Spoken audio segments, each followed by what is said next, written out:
L'arrivée des Tezzoli dans l'émission Famille Nombreuse, la vie en XXL a suscité un véritable engouement sur les réseaux sociaux. Au-delà de leur famille recomposée de 7 enfants, ce qui a véritablement étonné les internautes, c'est la relation entre Aurélie, l'ex-femme de Grégory et mère de 3 de ses enfants, et Ludovica, sa nouvelle épouse. Les deux femmes sont devenues de très proches amies, au point que Ludovica a choisi Aurélie comme témoin de mariage.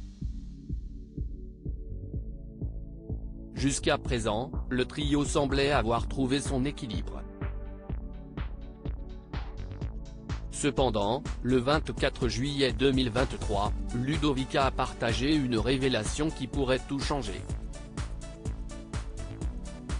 Ludovica Tezzoli, une décision déchirante, mais pour le bien de leur famille. Le 24 juillet 2023, Ludovica a choisi d'aborder ouvertement la situation dans sa story Instagram.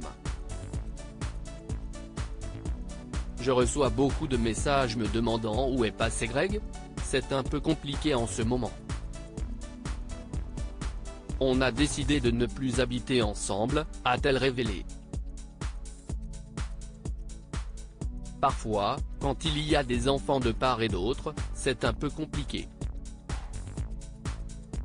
Alors, on fait des choix pour nos enfants, a-t-elle expliqué, en assurant que leur amour est toujours aussi fort. Visiblement émue, elle a ensuite ajouté qu'ils vivaient un peu l'amour comme des ados de 15 ans. Pour l'heure, Ludovica est repartie vivre chez sa grand-mère, avec ses 4 enfants. Selon ses dires, elle a préféré partir et tout lui laisser.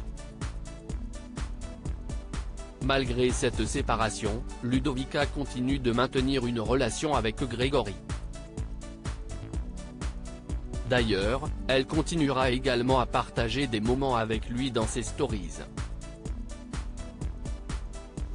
Vous verrez quand même Greg dans mes stories parce qu'on est quand même un couple, même si ça peut paraître bizarre ou tordu.